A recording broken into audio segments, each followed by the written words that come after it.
Hi, thank you for coming back to Amy and Jody's channel. This is Amy. This is Jody.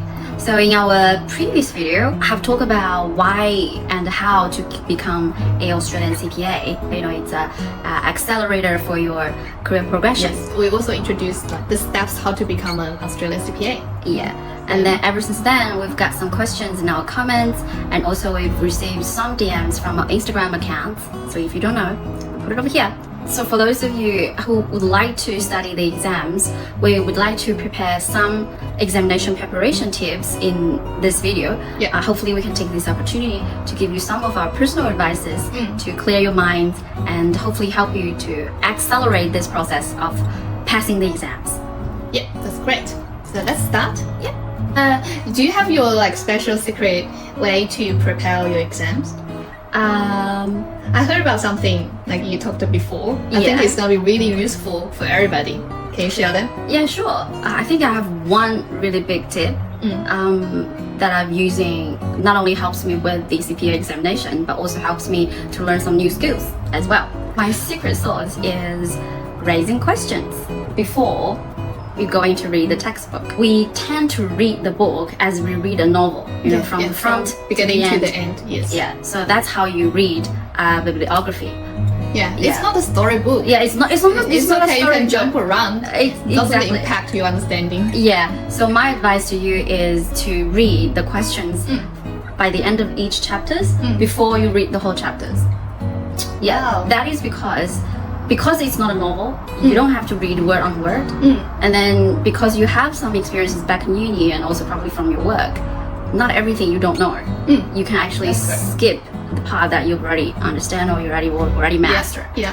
And I have an impression, like for myself, if I read everything from to the end and then go to the questions, I still don't know the answer. You have to go back to read again. Yes. So that's such a waste. And sometimes, because it's exam, I think exam is so unfair. They test you on the way. They want to test you, right? Sometimes you didn't get the answer right, especially for CPA exams. There's so many multiple choices questions. It's not subjective. In most of the cases, you don't write an essay about it. So even if you understand the concept, but you didn't choose the right answer, you lost the point. Yes. So really need to get to know the vibe of how they raise questions. So by reading the question by the end of each chapter first, and then carry those questions to read the textbook, and then repeatedly question yourself, is that what you're after? Is that how they're gonna ask questions? And then you put yourself in the role of the examiner. Like if I were, obviously we can't be the examiner, but we can step out of that situation to ask ourselves, if I were the examination, what do I want to test myself for? So you actually raise yourself to a better version, to the upper level. And That's interesting. Yeah. So that is I think I didn't use that concept until I think the third or the fourth subjects. That tremendously reduce the study time. Oh, cool. I remember the first subject, I think in the governance, I read it like a novel from the front to the back. Twice. I just feel like in the study guide or the textbook, they have actually repeating a lot of information. Like by the paragraphs you keep reading, they're actually saying the same thing. Yeah. Some very simple, the same concept. They're just trying to explain from different way to you. If you already understand, you don't have to waste all your time to go through all of them. Yes. I think it's very good point. And then do you remember that sometimes they give you like a supplementary reading, or like you have to go to the portal to download certain article? I never done that. Yeah, never. I think that's just help you to get actual information, help your understanding. But if you understand already, you don't have to go through all this, because too much information doesn't help. It occupies your brain capacity. So just go through the ones you think is really important. And after reading a few chapters, you will feel the complexity of certain chapters. Like certain chapters is just introduction or just briefings and all that. And certain chapters is about really getting to the case study. And then you know instantly the key point for you to score. You can feel some of the really important concept, and some of the, I'm not sure, some maybe contemporary. Yeah. Some maybe older school, they just have to introduce all the history. Exactly. Yeah. They have to introduce all the bunch of that, but you will know they only test you gonna be that recent ones. Yeah. And you don't have to remember all of that. But as Amy said, just go through to the really matters ones. Yeah.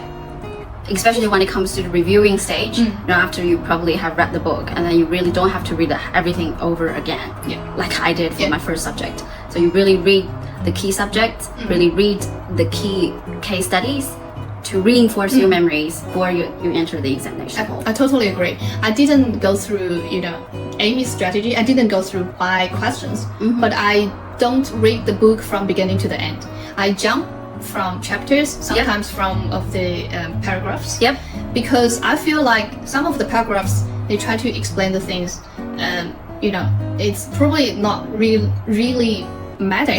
Sometimes they just have to put something in the study guide to make the book too thick. Make it book thick, look thick and look professional.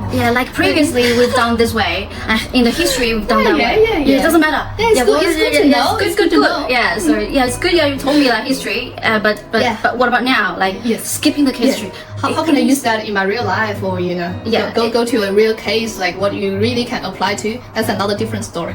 So that's really saved us a lot of time to skipping it. And then eventually I found out sometimes they test this small point in the exams. So when I after reading and I started the practice of the questions. And from practice of all the multiple choice questions, and then I may never read this one, and then I go back from this question.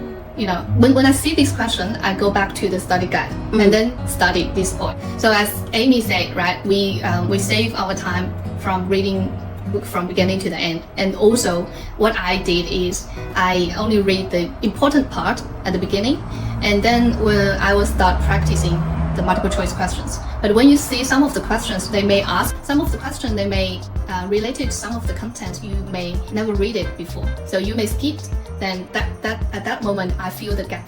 So it's more like a target study at that time. So because a lot of these small ones, when you read it, you may never remember it, right? You have to go back again and again. So it is important for you just to make sure you put most of your time on the most important ones, and the small ones you can pick up when you're doing more practice. So I think it's what you did is probably different from 80% of the candidates. Maybe they just didn't tell me, but they've done the same thing. But maybe. Everybody have their own special way to prepare the exam. But if you pass, that works for you. If that works for you, I think you should continue to do what has been working for you historically. There's no good or bad way. You have to find the way suits you better. So if you do want to read the book from front to the end and then go through that again, I think if that's what it's been working for you, and then you have the time and energy to do that, I think absolutely you should do what you feel comfortable to. The next one I would like to share is how do you plan your schedules? Study schedule is really important too. I did really bad on that. But you are smart on how to save time and how to squeeze your time from your daily life to study. I think that's really good. As you told in us last video, I were did that studying on the commuting time. So Judy and I did this exam in our 20s. I think at that time I was not a really structural person, so I always have to come up with those side tips, how to actually work less to achieve more. Is that because you have too many distractions in your life?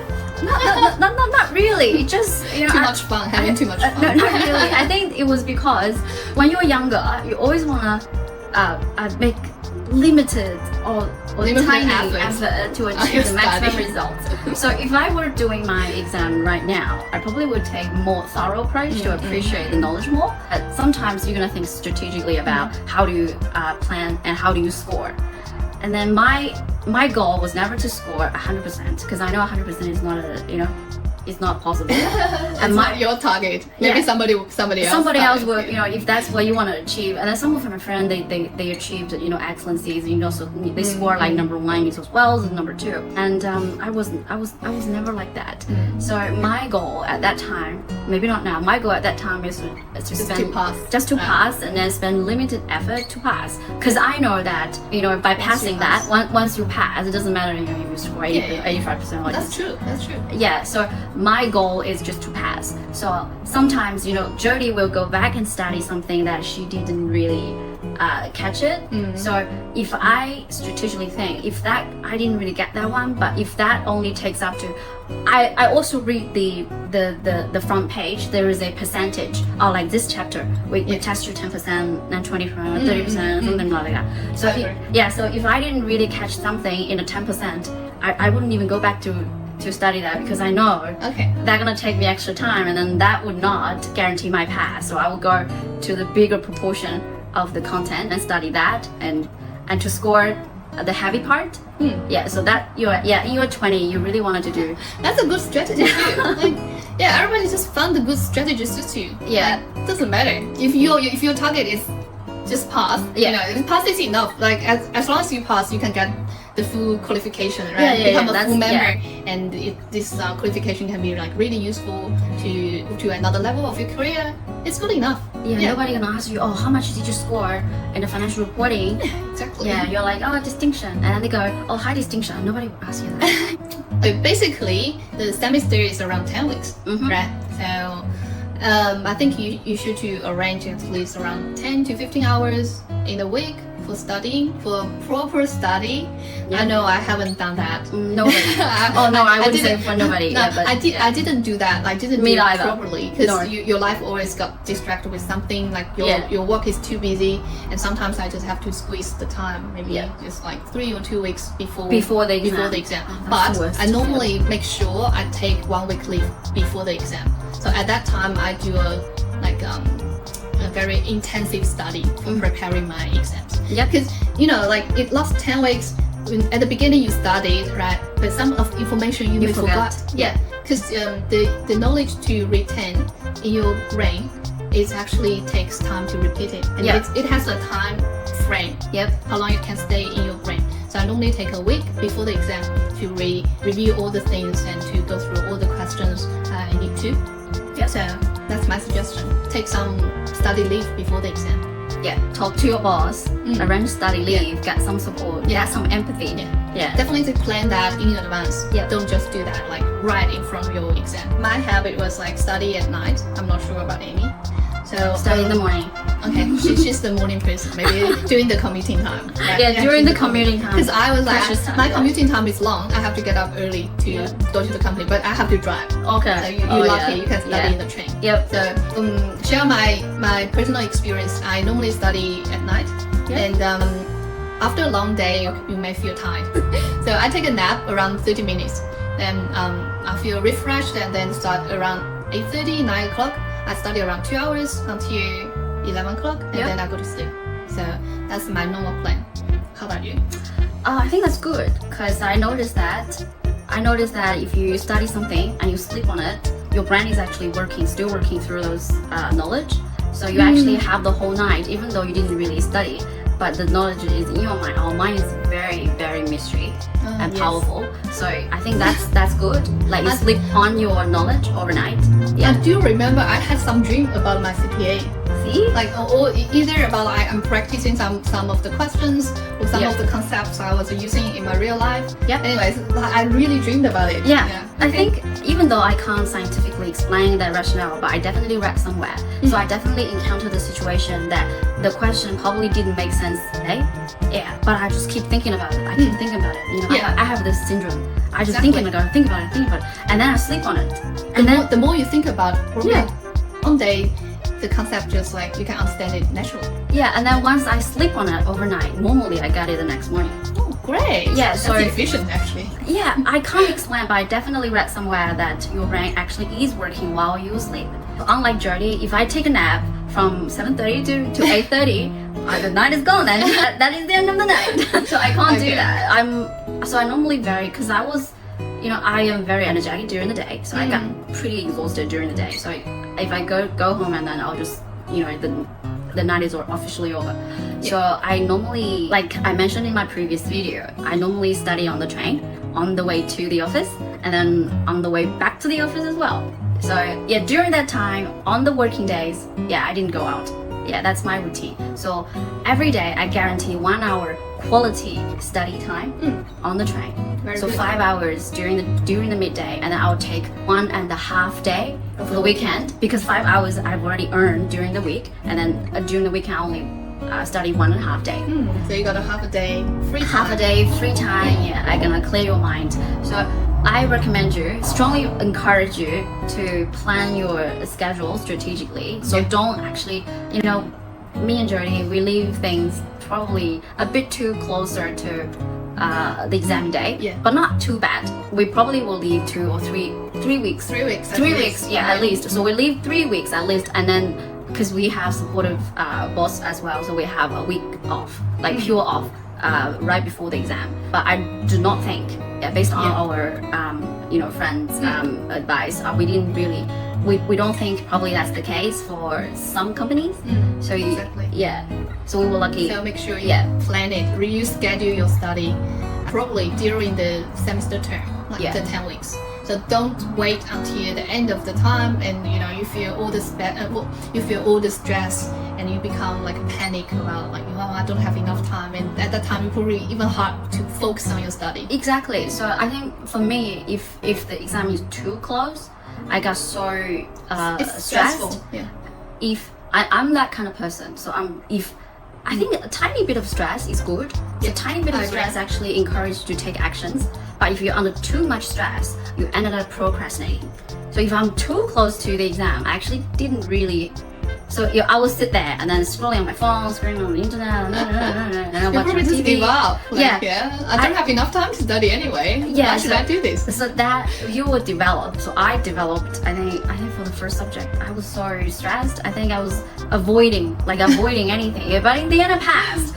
But I don't recommend, because that you experience so much mental pressure. I think that's not. It's not healthy. It's not healthy. You wouldn't be happy. Yeah. So in terms of sitting the exam, going through all the exam papers, do you have any strategies you want to share with us? Yes, I do, and I think it's really helpful for me. So CPA has a lot of questions, a lot of multiple choice questions. And some subjects may also have essay questions. Right, and you feel massive time pressure during the exams. You have to prepare this exam as a closed book exam, even though it's an open book exam. You can actually refer to any of your materials you bring into the exam room, but you don't have time to go through each of the questions and go back to your study guide, go back to your material looking for the answers. So I suggest everybody to prepare the exam as a closed book exam. Remember as much information as you can, understand all the concepts as you can, and then you just answer the question without going back to your materials. Then I will mark some of the questions I may not quite sure about my memory, based on my memory or based on my understanding. When you finish all the questions, you may have another 20 minutes before the exam ended. Right. Then use these 10 to 20 minutes, then go back to the questions you marked, which one which you are not certain about, and then go back to your material at this time. So this is the way I answering the questions, and this is also important for you to make your notes clear. You need to be able to quickly identify where is the information. You need to carefully prepare your notes. So I sometimes got this the text on the side of my study guide. I only tag the things I feel is super important, and also I feel I'm not quite 100% remember them. So some of the concepts over here, for example, like SWOT, this one. So it may have a really detailed information under that. So the question may ask you, which one of that is under which category of the SWOT.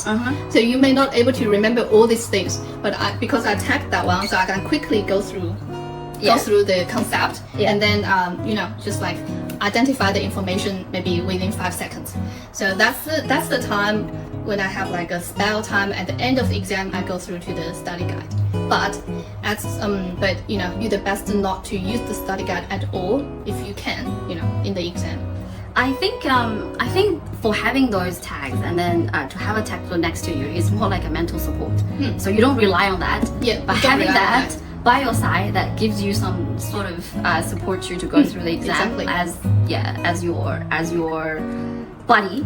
As long as you're really not sure about it, then you got something to support you, right? Your material is there, but you don't have but you cannot rely on it. As Amy said, you have to remember as much as you can. And also you can see when preparing the exam. You can see how Jody tagged it. She tagged it in a order. in different color. And then she tag it in sporadically. So when you tag, you really make yourself, you tag them in a position that not overlapping each other. Because if all tags are overlapping each other, you wouldn't be able to find it. Because it's all spreading out, so you can easily see in one go. Okay, there's BSC, there's strategic mapping. Yeah, so I think that's strategic tagging as well. Yeah. Yes. So another suggestion is, at the beginning I may have a lot of text, but after review, I may got more things like memorized in my brain. So I took off the tag. Yep. I only left the tag. I'm sure I'm probably gonna forget about it. Yep. Over there. So as a book thick like this, I only have maybe around 10 tags. Yeah. In there. Impressive. That's a really good advice. Yeah. So the advice in one sentence is prepare it as a closed book exam. Don't rely on your material. Yeah. Oh, I didn't have that concept before. I think my concept is you already went through all the questions you don't understand, so you ignore the small points. I think it's good enough for you to pass already. I think for me at that time, I didn't really put myself. So I didn't really require myself to pass in one go. I think that's my mindset. So that's a advice I wanted to say is, do not to put too much pressure on yourself. So if I fail, what happens? It's not the end of the world. Yeah, like if I fail, what can happen? So just do it again. Yeah, do it again. And you're gonna understand it better. Yeah. You do it again. So the worst scenario is I fail and I pay extra $1. That's it. Yeah, that's it, right? And then it wouldn't show on your exam, and then you wouldn't nothing. So it wouldn't show on your certification saying like you failed once, twice, or 3 times. Yeah, doesn't matter. Yeah, I didn't really tell myself it's a. It's not a real failure. Yeah. It's not. It's just like it's a hurdle. Probably. You just need to study a little more. Yeah, that's it. And I didn't really tell myself it's a closed book exam, as if a closed book exam.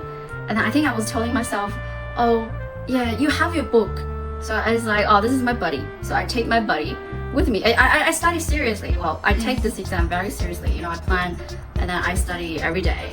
Even though sometimes it's just half an hour a day. To get the ball rolling. But my advice is just relax. Yeah, study. Yeah, but don't put too much pressure. If you pass, that's great. If you don't, do it again. Yeah, so good.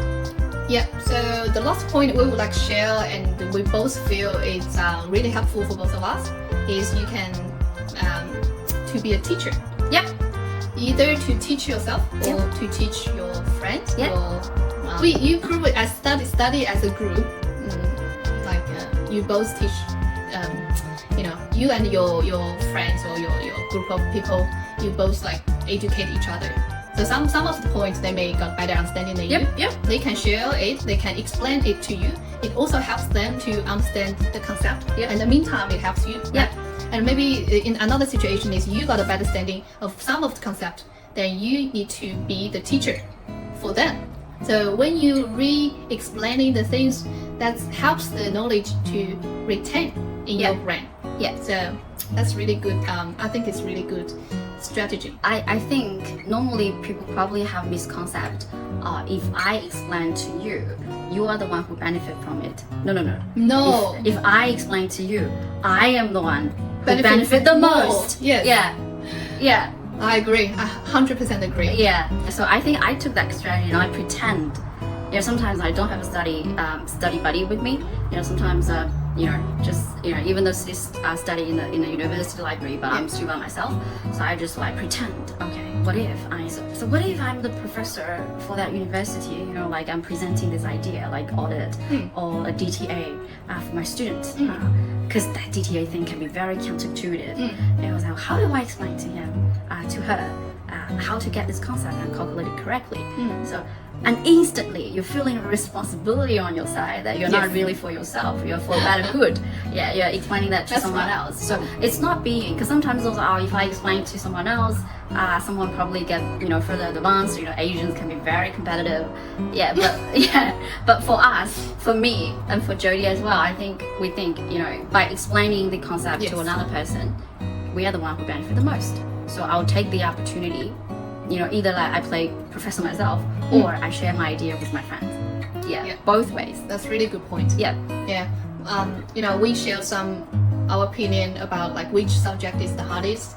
So Amy said it's the financial reporting. Yep. And in the last video, I was like sharing my experience about why I don't think it's the most difficult one, because I joined a study group. I enrolled at a training course. Helped me to study through. In the study group, I even have a study couple. Like as Study boyfriend? No, not a boyfriend. It's a girl. It's a girl. Like we communicate quite often. Oh, nice. Like we sharing the information. Like we probably talk to each other about like what we studied today, and or what we studied in this week. We found it's really interesting, and we think it's gonna definitely be in the exam. So we like have a lot of this discussion, and it's really help you to get the concept. Really help you to retain your knowledge deeper. Yeah, and also I think we both have that strategy of predicting what's gonna be the exam. Don't think everything gonna be in the exam. You have to predict a little bit. So we actually, I think that's probably because of Asians, we've been tortured so many years of the exam. We actually have this instinct of I think use your intuition. Like that by opening the book, which part, and they, it's gonna be a big questions, like 2 or 3 questions by the end of the exam, the big questions. You have the feeling, and if you do have that strong feeling, I suggest you follow that feeling. By predicting the questions from the exam, actually helping you to strategize your energies and time to spend by preparing the exams. 100% agree. Think about why we are doing CPA. Right, CPA, the whole concept of CPA is to help you to level up your career, to help you to gain more knowledge, and gonna be helpful for your real life work. Right. So like when you read some concept, you feel it's gonna be really useful in my real life. And or it's really good concept to help the business to make profit. And when you got all this feeling, like why they not testing this? If they ignore all this and testing something else you don't really use and you don't think it's important in your real life, that's no point to building up this whole CPA program. All these young smart professionals, they take time, energy to study all your study guide and take your exams. If your examination is not helping them to really level up, their knowledge, I think the whole system is a failure. That's my personal opinion. I totally agree. That's all we would like to share with you today. Hopefully it's gonna be helpful for you. If you got any questions, any thoughts, please make a comment in below. So if we see, we're gonna reply to you. Thank you for your watching. We'll see you next time. Yes. Thank you. Thank you. Bye. Bye.